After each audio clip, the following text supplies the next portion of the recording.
Claudio Girardi, que ya está con nosotros. ¿Cómo estás, Claudio? ¿Todo bien? Bien, gracias Rodrigo por la invitación. ¿Qué contexto toma el trabajador en este primer semestre? A ver, el contexto es lo que nosotros venimos denunciando durante todo el gobierno de Mauricio Macri. Un contexto muy complejo. Yo siempre diferencio esta etapa del 2001 porque en el 2001 había una fantasía de dólares guardados con la ley de convertibilidad. Si vos llevabas pesos y te hacían un plazo fijo en dólares, porque era el 1 a 1, eso no existe. Hoy los dólares tienen un resguardo en dólares y los pesos en pesos. En el sistema financiero eso es lo que lo separa en el 2001. Ahora, como crisis estructural y deuda, yo lo veo peor que en el 2001. ¿Por qué? Porque hay un nivel de endeudamiento del Estado Nacional hacia acreedores, tanto sean bonistas o sea el Fondo Monetario, tan alto que es difícil salir de estas circunstancias. Yo creo que, y repito siempre, que los errores que había en el gobierno de Cristina Fernández hasta el 2015 no solucionó ninguno, Macri, ninguno solucionó, y al contrario agravó la realidad de la mayoría de las personas que se dedican al trabajo. Estamos hablando de las pymes, estamos hablando de los sectores productivos, estamos hablando de los trabajadores, de los jubilados. Generó un ámbito de pobreza que es, hoy ¿cuál es la demanda principal de un gobierno nacional? Que 1 de cada 3 argentinos no tienen para comer. Tenemos 15 millones de argentinos que no tienen asegurada la comida todos los días. A lo mejor alguno lo tiene asegurado 8 días, el otro 10, pero no todo el mes, otro no lo tiene ningún día. Es muy caro comer, son muy caros los servicios, se dolarizó todo y nuestros sueldos están en pesos. La mega devaluación de los 4 años nos hizo triza en el poder adquisitivo. Hoy un jubilado nacional cobra la mitad en dólares que hace 4 años, cuando la tarifa de luz, de gas, la garrafa de gas, porque es lo mismo, o los alimentos están en dólares. Por lo tanto, salir de esta circunstancia no va a ser fácil. Va a haber 4 años complejos. Creo que hay etapas, una es esta, ¿no? Digamos, entregar una tarjeta para alimentos es una de las etapas para tener un país más equitativo. Quien no tiene derecho a comer es muy difícil que pueda pensar de futuro. Ahora, vamos a hacer un asterisco ahí, porque vos sos una persona que ha estudiado mucho, sobre todo por ser dirigente sindical de bancaria. Es sabido que uno de los grandes ganadores, uno de los sectores que más ganó en la era Macri fueron los bancos. Sí, el sistema financiero en general fue el que más ganó en la era de Macri. O sea, la timba y la fuga fueron, creo yo, el resumen más interesante del modelo Macri. Ese es el resultado económico de un balance. Y que le sirve mucho más los bancos internacionales. Para los bancos nacionales yo hago otra lectura. Porque en realidad en el 2015 tenían un banco que valía 3.000 millones de dólares y ahora vale 1.500 millones de dólares. Y eso le pasa a las grandes empresas nacionales también, no solamente a los bancos. A ver, explícame, digamos, la banca nacional y la banca internacional. O sea, hoy la banca extranjera, por ejemplo, un nombre, HSBC, sí, ganó. Fue uno de los grandes ganadores. Bueno, ese es un banco que ganó siempre en el mundo y hay que buscar sus antecedentes por qué gana. ¿Y por qué gana? Claro. HSBC, sí, sí. ¿Por qué gana? Sí, sí, queda claro. No sí, es hay investigaciones no es casual, judiciales internacionales, digamos, que no es casual, queda claro, que el grupo jurídico que representaba ante el lavado de dinero por las denuncias que tenía ese banco hasta el 2015, parte de ese estudio jurídico termina estando en la UIF, en el gobierno de Macri. Sí, queda claro. Es decir, el lavado de dinero. Ese es un banco que hay que estudiarlo de otro lado. Digo, pero el Santander, el francés, que son bancas, el ICBC, que es un banco chino, sacan sus ganancias en dólares fuera del país durante los 4 años. Los bancos argentinos que invirtieron acá... O sea, ¿se transformaron en aspiradoras de dinero? Sin duda. Parte de la fuga están las ganancias que llevan las grandes empresas. Ahora, ¿y la banca nacional no? No, porque invirtió acá. La mayoría de la banca nacional, estamos hablando de la pública, la cooperativa, que es una sola, que es el Banco Credicop. No solamente, por ejemplo, el grupo Eskenazi, con el Versa, con el Banco de Santa Fe y algunos otros bancos que tienen, digamos, el grupo Petersen, sino también, por ejemplo, el que fuera, digamos, el hombre fuerte de ABA, que es Britos con el Macro. A ver, no es que no ganaron. Ganaron, el tema es que la mayoría de su capital está en Argentina y hoy sus empresas valen a mitad en dólares.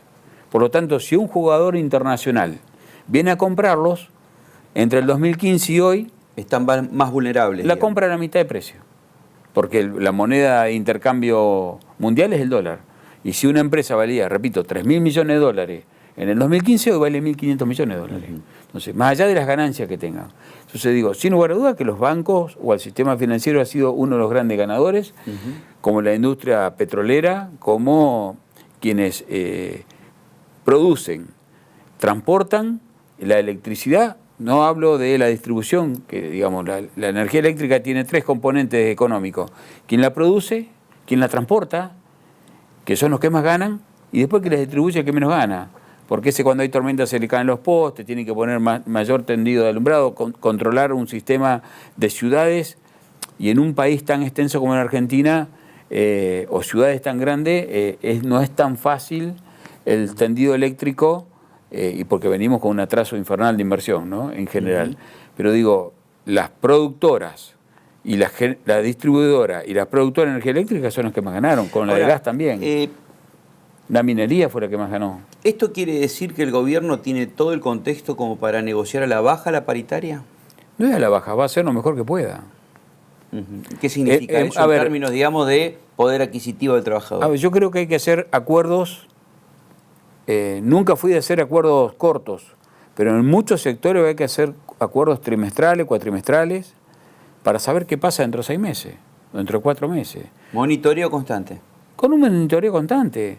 A ver, vos podés hacer un acuerdo de paritaria, pero en realidad hay que ver qué le pasa a los servicios públicos y qué le pasa a los alimentos, 2 claves elementales. ¿Qué le pasa? A ver, hoy en estas horas están todas las familias tratando de equipar a sus hijos para empezar un año escolar. Desde útiles, ropa, cada uno habla con los compañeros y todo el mundo viene asustado de los precios. Nosotros en el sindicato, como la mayoría de sindicatos, hacemos distribución de kits escolares. La verdad que la gente lo espera más que otros años, el kit escolar, porque cualquier kit escolar sale arriba de 1.500, 2.000 pesos, y para una familia de trabajadores es muy importante eso. Entonces digo, me parece que hay que ir de a poco, no hay que dar pasos más largos. Sí, hablo en general, no quiero hablar en particular de ni la provincia ni la nación. Yo creo que algunos ministros, tienen que ser más cuidadosos con las palabras. Yo creo que la dirigencia sindical quiere hacer su mejor aporte para tener un país viable. También le pedimos a algunos dirigentes políticos, a algunos funcionarios, que muchas veces son ministros, que hay expresiones que no se pueden utilizar, porque la verdad que no ayudan a un contexto donde haya una negociación favorable. Cada dirigente sindical sabe, cuando se sienta a negociar, cuánto puede conseguir más para sus trabajadores. La paritaria no es solamente el sueldo, es otras cuestiones. Condiciones laborales. Condiciones laborales, efectivización que tienen que hacer. La provincia tiene un montón de contratos que atraviesan, en algunos casos, más de 5 años sin haber sido pasado planta permanente.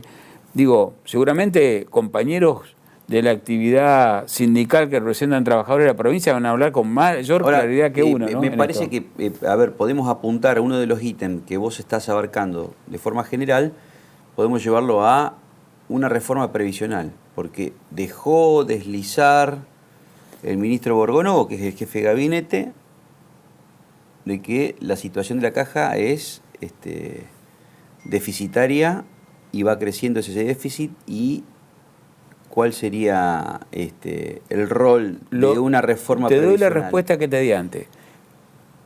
En lo personal le pediría a algunos ministros... Sobre todo porque en la CGT tenés muchísimos dirigentes sindicales y representaciones gremiales estatales. Sí, sí. Entonces digo, ¿tus colegas qué te van diciendo sobre eso? ¿Hay una preocupación sobre esa Primero creo que estas cuestiones hay que plantearlas en el ámbito donde corresponde.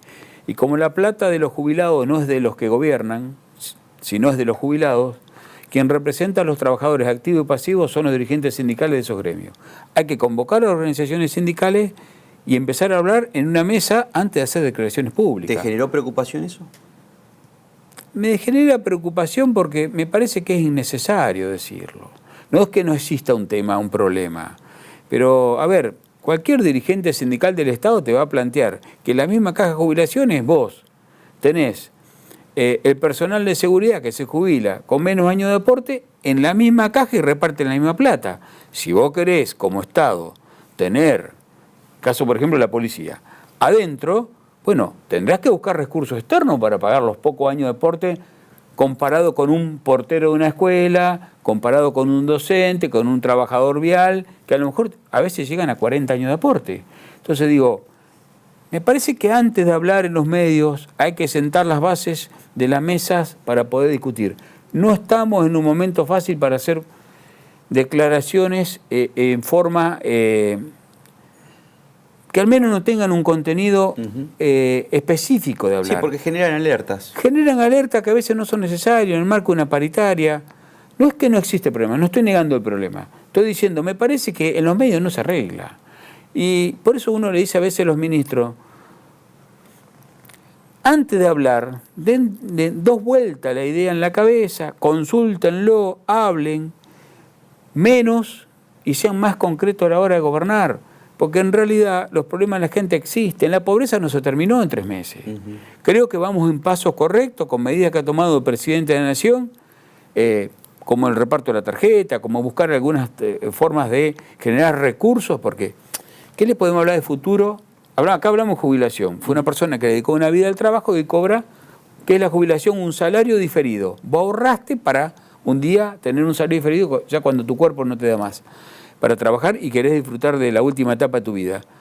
Entonces digo, me parece que estas cuestiones hay que discutir en mesas, que hay que ser mucho más tranquilo en esta, hay que tener la mayor tranquilidad a la hora de sentarse, buscar el amplio aspecto, un consenso social lo más grande posible, porque las pymes también están pasando mal. Eso es lo que te iba a decir, porque el sector privado yo creo que fue muy afectado, 20.000 pymes que cerraron, está el caso de Vicentín que le dieron 18.500 millones de pesos,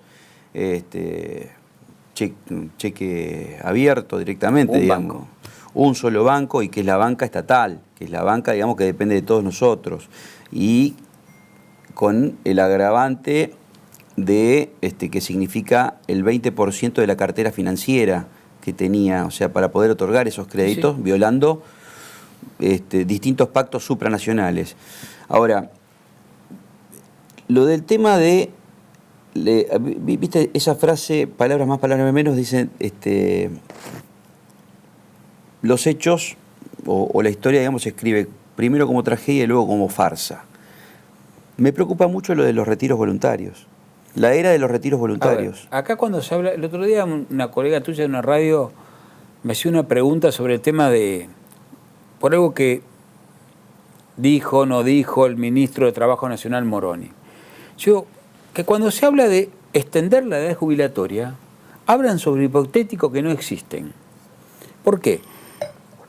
Si imagina a alguien que el hombre de los 65 lo quiere pasar a los 67, la mujer de los 60 a los 62, hablan de igualdad, los dos a los 65, bajo lo que quieran discutir, la pregunta que yo hago, ¿alguien sabe qué empresa privada tomaría una persona si hay retiros voluntarios o anticipados para que la gente grande se vaya antes? Entonces digo, hablan sobre hipotético, porque en realidad vamos a generar un ejército de desocupados hasta que se jubilen. Si te toman el promedio de los últimos 2 años, te bajan el promedio. ¿Y cuántas de esas empresas toman gente a los 40 años, por ejemplo? La mayoría no los toma.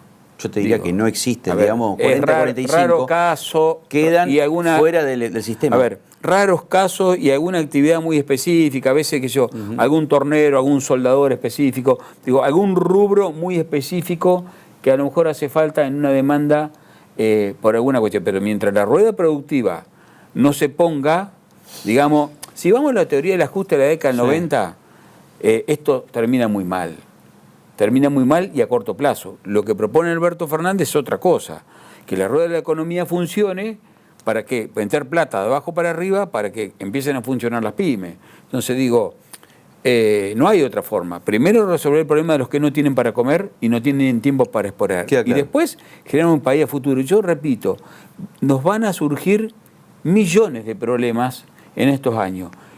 Espero que la dirigencia política, la gremial, con autocrítica, estemos a la altura de las circunstancias para discutir en mesa oposición y oficialismo, digamos, controles necesarios.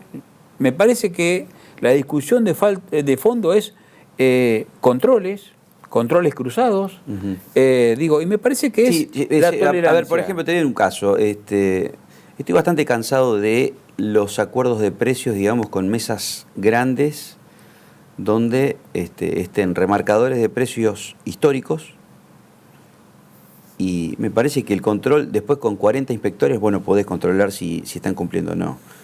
Entonces digo, me parece ya se acabó. Pero ganan pocos, Los que ganan, los que ganan son las grandes empresas concentradas de la macroeconomía. Queda claro, Molino, Alberto Río de la Fernández Plata, le dijo etcétera. Pagani, o sea, Molino y Arcor. Sí. Dio 2 nombres. Sí. Puede haber una veintena de nombres más que son parte, digamos, de esa eterna remarcación por las dudas.